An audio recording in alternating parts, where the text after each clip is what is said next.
Señora presidenta, señor candidato a la presidencia del Gobierno, señoras y señores diputados, permítanme, antes que nada, recordar en esta tribuna a los guardias civiles heridos hace pocos días en la valla de Melilla. Otra vez, decenas de ciudadanos extranjeros han asaltado nuestra frontera, golpeando e hiriendo a nuestros guardias y atacando nuestra soberanía. Y no es un hecho aislado, es un fenómeno repetido demasiadas veces ante la pasividad del Gobierno de ahora y también hemos de reconocerlo de los gobiernos anteriores. Señor candidato a la presidencia del Gobierno, el Grupo Parlamentario de Vox no va a apoyar su investidura. No le desvelo ningún secreto. De hecho, usted ni siquiera ha solicitado nuestro apoyo y ha excluido a Vox, así nos ahorra a todos la hipocresía, de esa ronda de consultas que mantuvo con el resto de fuerzas políticas, por cierto, más propia de una república presidencialista que de una monarquía parlamentaria.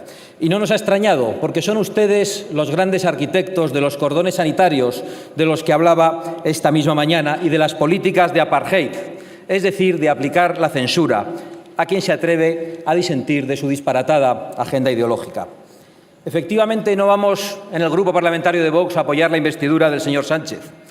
Y he de reconocer que algunos nos han preguntado en estos días pasados si contemplábamos una abstención patriótica, como exigía a los grupos parlamentarios de Ciudadanos y del Partido Popular el señor Sánchez hace unas horas. Yo ya respondí hace tiempo. Creo que Vox es el grupo parlamentario más lejano del proyecto que tiene el señor Sánchez para España y, de hecho, estoy también seguro de que usted se sentirá orgulloso de ello.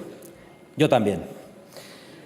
Nos amenaza usted, aunque no lo diga, con un Gobierno apoyado por todas las facetas del extremismo político si Ciudadanos y el Partido Popular no le apoyen. Comunistas viejos y comunistas nuevos, separatistas, proetarras, chavistas y golpistas que pretenden conformar un frente popular con dos objetivos diferentes: la ruptura de la soberanía nacional y el cambio de régimen. Y nosotros pensamos que el debate de hoy, tan programático en algunas cuestiones, son los árboles que no dejan ver el bosque de un proceso que existe en España hace mucho tiempo. Señorías, yo soy el hijo de un sencillo comerciante de Amurrio, en Álava, en el Valle de Ayala, en tierra vasca, que nos dejó hoy justo hace 2 años y que entró en política para defender a su patria, amenazada por los criminales de ETA. Mi padre, Santiago Abascal Escuza, llegó a sentarse unos meses en este hemiciclo representando a los vascos que seguían en pie cuando unos caían asesinados por el odio separatista, otros huían víctimas del chantaje y del miedo, y otros más, los peores, se rendían y traicionaban. Yo les confieso que me metí en política con 18 años únicamente para defender a mi padre, que fue amenazado de muerte durante los últimos 30 años de su vida. Yo no tenía otra vocación, pero muy pronto comprendí que esos asesinos etarras no eran locos sedientos de sangre, o mejor dicho, no eran solo locos sedientos de sangre. Eran también criminales con un proyecto político concreto, que era el de acabar con España como nación, el de romper la convivencia entre los españoles y el de implantar una tenebrosa ideología totalitaria. Pues bien, Arnaldo Otegi, condenado por ser dirigente de esa banda de criminales y que participó en el secuestro de un embajador del Reino de España y en el intento de secuestro de un padre de la Constitución que usted reivindicaba, de Javier Rupérez y de Gabriel Cisneros, dice que usted es la mejor opción para ocupar el Gobierno. Y usted, o lo que es lo mismo, la televisión pública que dirige por persona interpuesta, corresponde al halago terrorista, invitando a Otegi a la pantalla de Radiotelevisión Española. Debería usted haberse evitado ese bochorno histórico de esa entrevista, que es una humillación más a las víctimas del terrorismo y a todos los españoles. Y deberían haberse evitado el bochorno también de llamar a Vox esa misma noche para que sirviéramos de coartada, trampa en la que, por supuesto, no caíamos.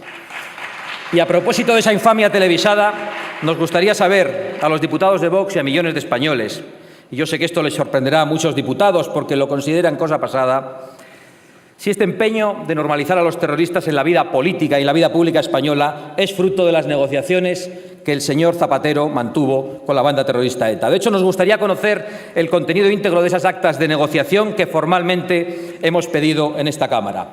Creemos que los españoles Tienen el derecho a conocer si el PSOE del señor Zapatero puso en marcha una hoja de ruta para blanquear la historia de ETA, legalizar sus marcas políticas, para excarcelar y conceder medidas de gracia terroristas, para entregar Navarra al separatismo vasco o para incluso promover una reforma constitucional que contemple el derecho de autodeterminación y, por lo tanto, la liquidación de la soberanía nacional.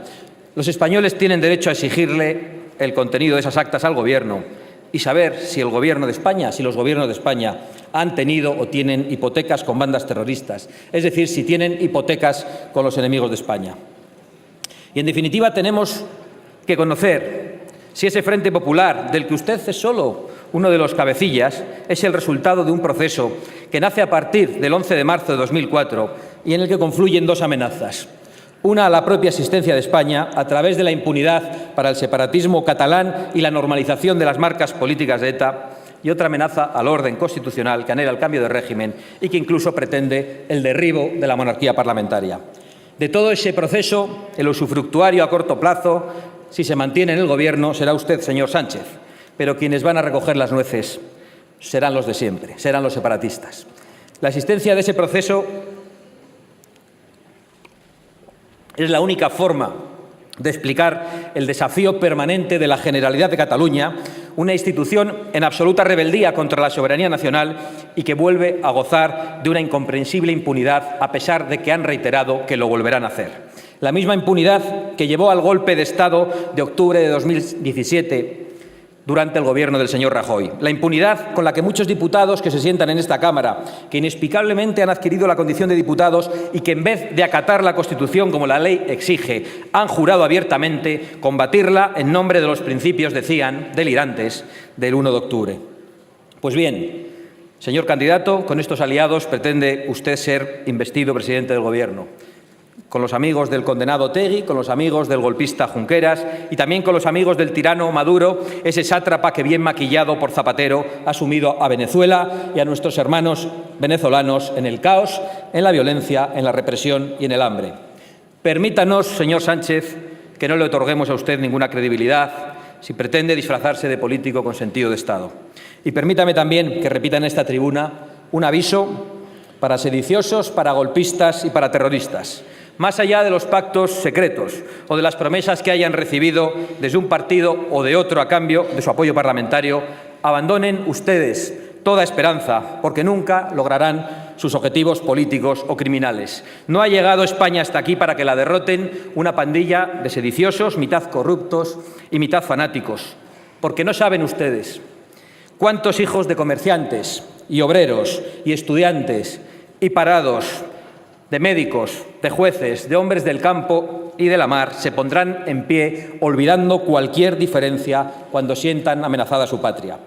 Y ojalá muy pronto la inmensa mayoría de los españoles que queremos seguir viviendo en paz y en libertad dentro del orden constitucional desterremos de las instituciones a quienes pretenden dinamitarlas.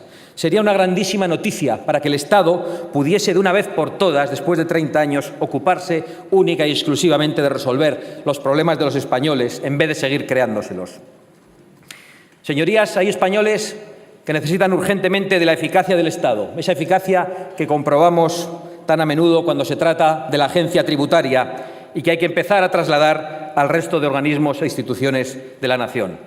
Porque mientras la izquierda continúa con su disparatada agenda de ingeniería social implantando una sofocante dictadura progre que quieren que traguemos con ella, y mientras los separatistas conspiran contra la Constitución, los españoles tienen que seguir pagando la factura, los españoles de a pie, una factura cada vez más abultada que, según su discurso, señor Sánchez, se incrementará todavía más. Si trabajas, impuesto sobre la renta; si ahorras, impuesto sobre el patrimonio; si consumes, impuesto sobre el valor añadido; si inviertes, impuesto de transmisiones patrimoniales o de actos jurídicos documentados; si lo regalas, impuesto de donaciones; y si te mueres, impuesto de sucesiones. Impuestos, impuestos, impuestos con los que arruinan a la España viva, a la España que madruga, con los que arruinan a las clases medias para que con su esfuerzo sostengan el disparate autonómico, el derroche político y la orgía de las subvenciones. Es inaceptable que haya hijos que tengan que renunciar a la herencia que les dejan sus padres, a los que tanto tiempo les costó generarla, porque no pueden hacer frente a la factura fiscal que ustedes les imponen. Y es inaceptable que los pequeños y medianos empresarios estén ahogados con impuestos que subieron el señor Montoro y el señor Rajoy y que ustedes seguirán subiendo según lo que ha anunciado hoy. Impuestos, tasas, burocracias, directrices europeas, nacionales, autonómicas y municipales que están asfixiando y empobreciendo a las clases medias y más desfavorecidas, destruyendo empleo o creándolo en condiciones que hacen imposible a nuestros jóvenes desarrollar un proyecto de vida. Porque, digámoslo abiertamente, el ascensor social está quebrado en España y lo han quebrado precisamente quienes dicen trabajar por las clases desfavorecidas, a las que no han ayudado, pero sí han logrado, en cambio, arruinar a gran parte de la clase media, amenazando sistemáticamente la propiedad privada, despreciando el mérito y el esfuerzo. Como hemos visto, por cierto, hace unas semanas con Amancio Ortega, un español humilde hecho a sí mismo, al que han difamado brutalmente por crear empleo y por cometer el gravísimo delito de realizar donaciones a la sanidad pública. O como hicieron con Ismael, el currante del Pladur, al que sus esbirros de la prensa ultraizquierdista trataron de ridiculizar por no aceptar la medicina de las oligarquías progres en una ya muy conocida entrevista. Señorías, siento una rabia y una indignación profunda cuando me cuenta un autónomo hace unos días que este verano ni siquiera puede tomarse unos días de vacaciones. O el empresario de una pyme que dice que tiene que cerrar por no poder soportar la carga de un Estado que entre unos y otros están convirtiendo en un gigantesco e insostenible aparato de propaganda socialista. Porque lo más terrible de todo esto es que ustedes, desde todos los partidos políticos con responsabilidades de gobierno, destinan el dinero de esos impuestos a destruir riqueza, a financiar procesos golpistas que siguen en marcha, a restringir libertades para que solo unos puedan hablar y aniquilar la igualdad de los españoles ante la ley. Cuando no lo hacen ustedes directamente, se lo encargan a esas asociaciones donde están sus amigos y camaradas, auténticos parásitos que van estrangulando la libertad y empobreciendo a la sociedad que les mantiene. Esos comisariados políticos que se apropian de sectores de la población como si fueran sus legítimos representantes y se atreven a dictaminar quién puede acudir o no a una manifestación. Por cierto, llegados a este punto, aprovecho para pedirle que cese al señor Marlaska.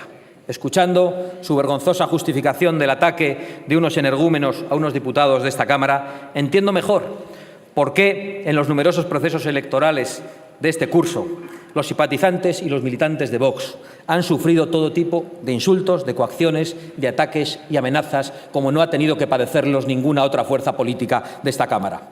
Imagino que el ministro del Interior las encontraba perfectamente justificadas por el simple hecho de que no le gusta cómo pensamos ni lo que decimos. Y lo lamento.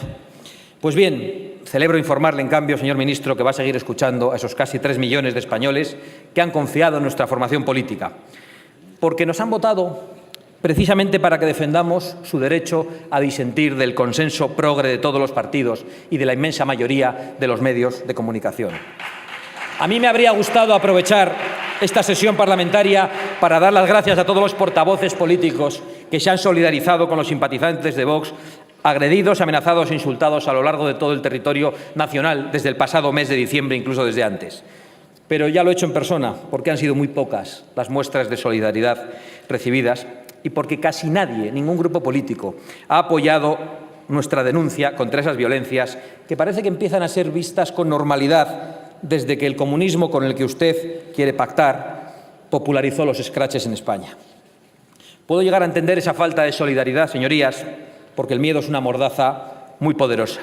Pero deben entender los que hoy callan que ese violento apartheid que ahora sufre Vox, este permanente linchamiento mediático y este acoso callejero, es en realidad el linchamiento y el acoso a la democracia, al derecho a disentir, a la libertad de pensar de forma distinta y al deber de rebelarse frente a quienes pretenden imponer un discurso totalitario. Sobre los ataques que hemos recibido durante este curso, debo añadir que fueron instigados por varios miembros de este Parlamento. Uno de ellos llegó a decretar la alerta antifascista, para convertir a nuestros votantes en una especie de monstruos nazis a los que habría que exterminar, y a pocas horas se recibían agresiones en nuestras sedes. Haré una confesión de la que no estoy particularmente orgulloso. Durante un momento se me pasó por la cabeza decretar una alerta anticomunista en Galapagar. ¿Qué habría pasado, señorías? No lo sabremos. Y no lo sabremos porque nosotros, los en teoría violentos, intolerantes, xenófobos, machistas y homófobos y todas esas lindezas que nos dedican, tenemos mucho más sentido de la responsabilidad y respetamos las leyes y la libertad de la gente. A pesar de que ustedes nos demonicen y nos señalen como enemigos de mujeres, de homosexuales y de inmigrantes. Por cierto, que un diputado comunista ha dicho que bajaríamos a esta tribuna los de Vox después de oír las supuestamente durísimas intervenciones del Partido Popular y Ciudadanos, que bajaríamos con las pistolas a esta tribuna. Y lo ha dicho segundos después de reivindicar a Indalecio Prieto, que en 1934 sacó una pistola en este hemiciclo, la martilló y amenazó al diputado Jaime Oriol. Como siempre, una doble vara de medir. Puestos a contar verdades tan evidentes como silenciadas, señorías, permítame compartir con ustedes lo que muchos españoles piensan. Las voceras del feminismo supremacista no hablan en nombre de todas las mujeres, sino en nombre de su propia ideología, que es una ideología totalitaria y, por cierto, también suicida. Los colectivos LGTBI que atacaron a los representantes de Ciudadanos no hablan en nombre de todos los homosexuales, sino de aquellos que han hecho un negocio de dinero y de poder para hablar en nombre de ellos. Las organizaciones no gubernamentales, pero siempre mantenidas por los gobiernos, ni representan a los inmigrantes, ni los salvan en el Mediterráneo. Bien al contrario, en muchas ocasiones son la colaboración necesaria con las mafias que se lucra con el tráfico de seres humanos. En realidad, ni siquiera los animalistas hablan en nombre de los animales, a pesar de su discurso tan irracional y tan totalitario. Señorías, Vox ha llegado hasta aquí, entre otras cosas, para denunciar esta ficción política que ustedes quieren instalar, por la cual unos pocos se arrogan la representación de todos con el dinero público de todos los españoles, incluso de aquellos a los que quieren amordazar. Acéptenlo y vayan acostumbrándose. Vox ha venido aquí para quedarse. Vox representa también a muchas mujeres que no piensan como ustedes. Vox representa también a muchos homosexuales que no piensan como ustedes. Vox representa también a muchos vascos y a muchos catalanes que no piensan como ustedes. Y Vox representa, en definitiva, a millones de españoles que simplemente no piensan como ustedes y que están hartos de que todos ustedes les digan cómo tienen que pensar, lo que tienen que decir y lo que tienen que hacer. Y todos esos votantes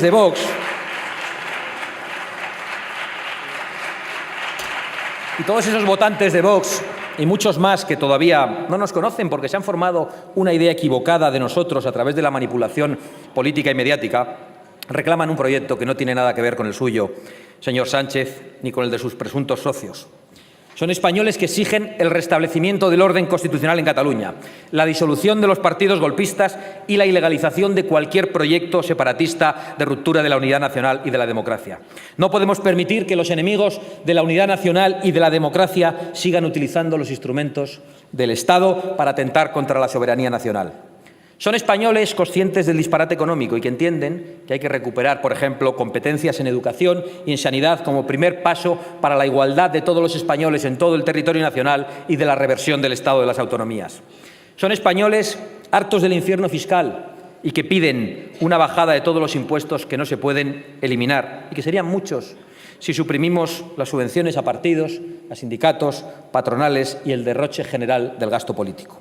Son españoles que crean empleo a pesar de las trabas administrativas, las que ya hay y las que usted ha anunciado. Son españoles que no encuentran empleo o que para hacerlo tienen que aceptar condiciones de semiesclavitud que no va usted a arreglar con ese estatuto de los trabajadores que anunciaba esta mañana, porque no habrá más empleo aquí mientras nuestras industrias y nuestro campo tengan que seguir compitiendo con productos que se han hecho en otros países que no tienen condiciones laborales ni derechos laborales. Son españoles que requieren una agenda política destinada a promover la cultura de la vida frente a la cultura de la muerte, porque ya nos ha avanzado usted sus planes para afrontar el envejecimiento de la población. Una ley de eutanasia. También decía que quiere una España que sea el mejor país para ser niño, desde el derecho a la educación al derecho a jugar. Le faltó decir el derecho a nacer, señor Sánchez. Son españoles que reivindican el derecho de los padres a elegir la educación de sus hijos y que se respete profundamente a la familia. Son también españoles de campo que ven amenazadas sus formas de vida, que ven amenazadas sus tradiciones. Son españoles que quieren un plan hidrológico nacional para que el agua de España sea de todos. Son españoles que quieren libertad para ir a los toros o para no ir, que quieren libertad para ir a cazar o para no ir, pero que no tienen que aguantar que unos fanáticos subvencionados les demonicen y les llamen asesinos.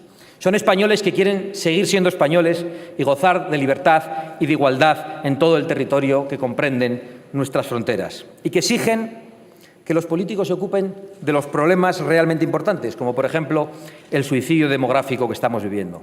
Señorías, ¿cómo es posible que el fenómeno más crucial, que más va a condicionar el futuro de nuestro pueblo, que afecta, por ejemplo, al sostenimiento del sistema público de pensiones o a la supervivencia misma de nuestra cultura, no haya suscitado aquí, a lo largo de todo este tiempo o en el día de hoy, un gran debate ni se hayan propuesto soluciones de urgencia? Sé que algunos, por una mezcla de pereza y de irresponsabilidad, no están preocupados. Lo resolveremos, dicen, con la inmigración, que es el gran conejo que se saca de la chistera. 270.000 nuevos inmigrantes cada año durante 20 años es la disparatada cifra que manejan algunos insensatos. Y no es solo el señor Sánchez, es que casi todos ustedes, señorías, comparten una indiferencia por el envejecimiento del pueblo español, unido a un particular entusiasmo por el llamado multiculturalismo, que no es otra cosa que liquidar la identidad de España introduciendo culturas remotas, con diferentes lealtades, con diferentes visiones del mundo y con diferentes y a veces abominables ideas sobre la mujer, o que ni siquiera contemplan una diferencia entre las leyes civiles y las ideas religiosas. Me recuerda mucho esto al poema Solución de Bertolt Brecht, que es de los suyos, en el que el autor ironiza sobre cómo el pueblo ha decepcionado a su gobierno y le aconseja a este que disuelva al pueblo y que elija uno nuevo. Pues ese disparate multicultural de elegir un pueblo nuevo es lo que parecen proponer muchos aquí, cuando ya ha fracasado en toda Europa.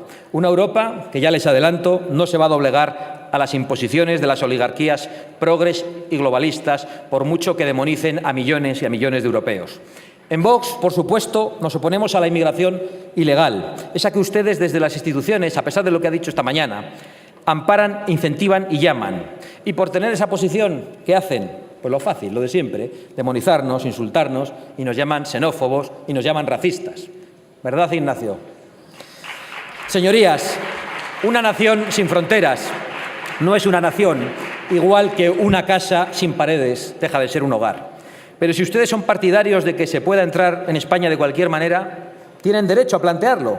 Que pueda entrar en nuestro país los millones de inmigrantes que lo deseen, al menos tengan el valor y la honradez de defenderlo así. Díganselo al pueblo español, que van a desmantelar las fronteras y que a partir de ahora compartiremos nuestros recursos con todo habitante del planeta que desee o que necesite instalarse a vivir entre nosotros. Pero lo que es bochornoso es establecer unos trámites para entrar en España legalmente y premiar luego a quien se lo salta, animándoles así no solo al desprecio por nuestras leyes, sino a una aventura arriesgada y en ocasiones mortal, que hace ricas a las mafias que trafican con seres humanos.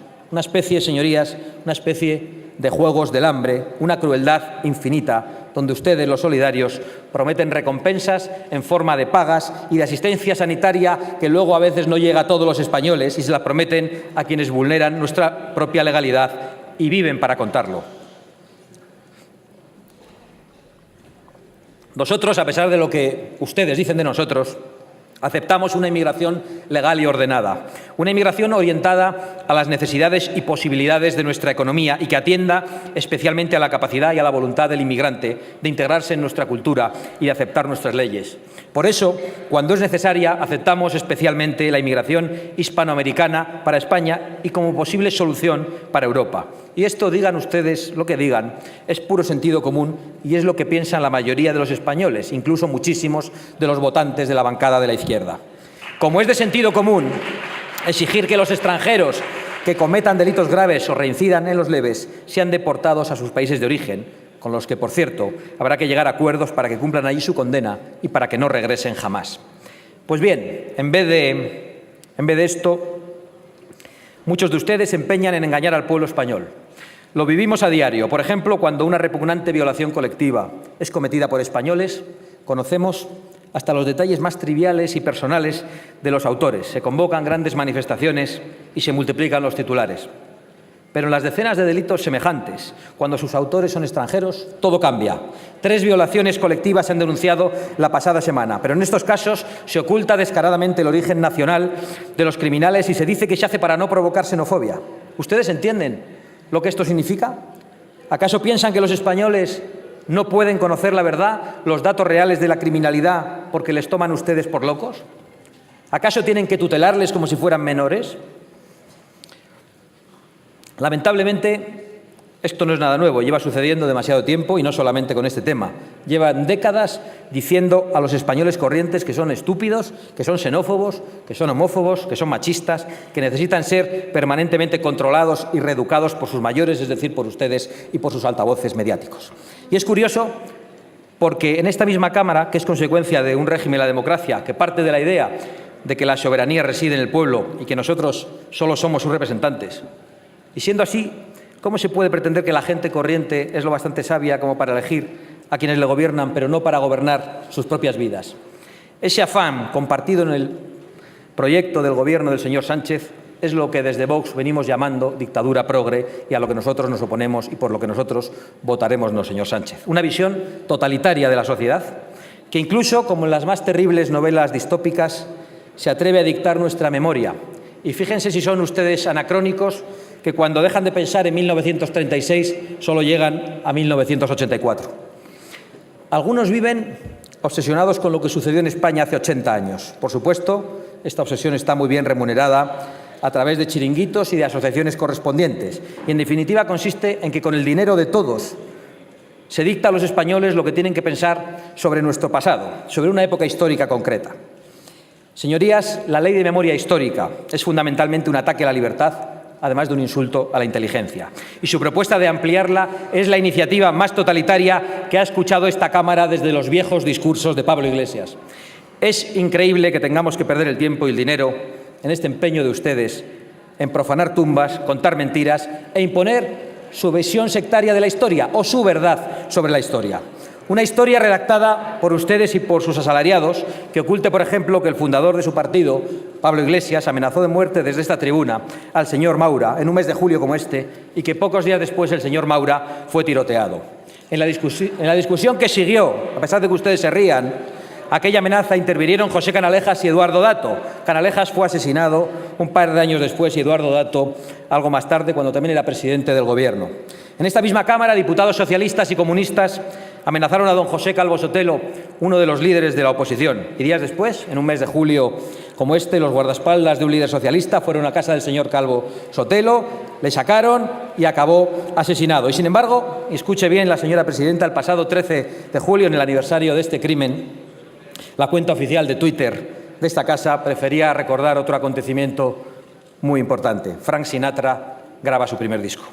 En fin, una memoria histórica a su manera, donde se quitan las cruces que recuerdan a víctimas del odio y se levantan estatuas a los asesinos. Pero volvamos a nuestros días, porque nosotros somos capaces, no sabemos si ustedes lo son.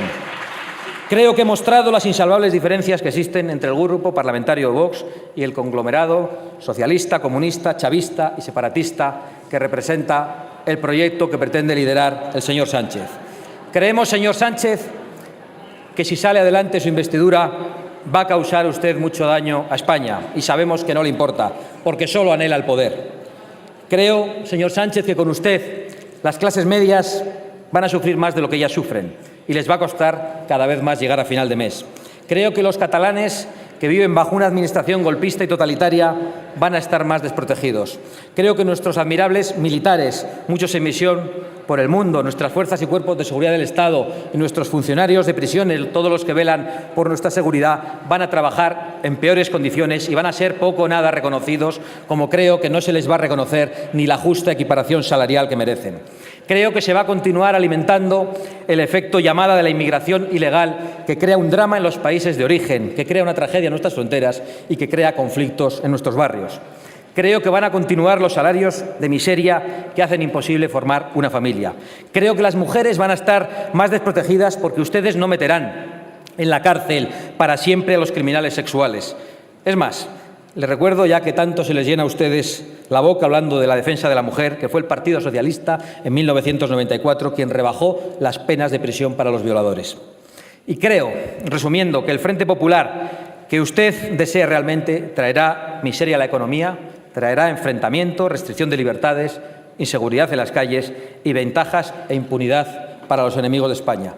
Pero también creo, señor Sánchez, que España resistirá, porque los españoles siempre han estado por encima de sus peores gobernantes, porque esta es una gran nación, una de las grandes protagonistas de la historia universal, y sus gentes, su pueblo, voten lo que voten, aman a su patria y lo que representa. Y a pesar de los esfuerzos por vaciar y por relativizar la nación, los españoles siguen sintiendo a España profundamente. Algunos ingenuos pensaron que la podían liquidar en octubre de 2017 y se llevaron una sorpresa cuando descubrieron la España de los balcones y de las plazas, que no es otra cosa que la expresión de España como hecho existencial. Soportaremos, señor Sánchez, la calamidad que usted nos prepara, nos opondremos con toda nuestra fuerza parlamentaria a sus desvaríos y representaremos a esa España viva que está cargada de futuro, rindiendo homenaje todos los días y dando voz a esos millones de españoles que todos los días por las calles nos dan las gracias por haber llegado hasta aquí y que no tienen vergüenza de decir ¡viva España!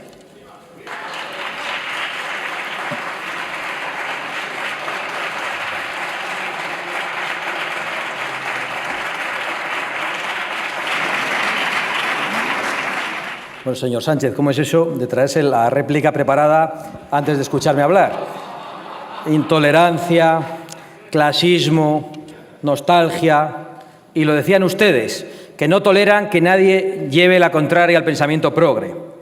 Lo dicen ustedes, precisamente ustedes que quieren acabar con las libertades de tantos españoles, ustedes que son los arquitectos de los cordones sanitarios, ustedes que están todo el día hablando de la memoria histórica. ¿Cuál ha sido la parte de la nostalgia? ¿Que he recordado una parte de la historia que no se puede recordar?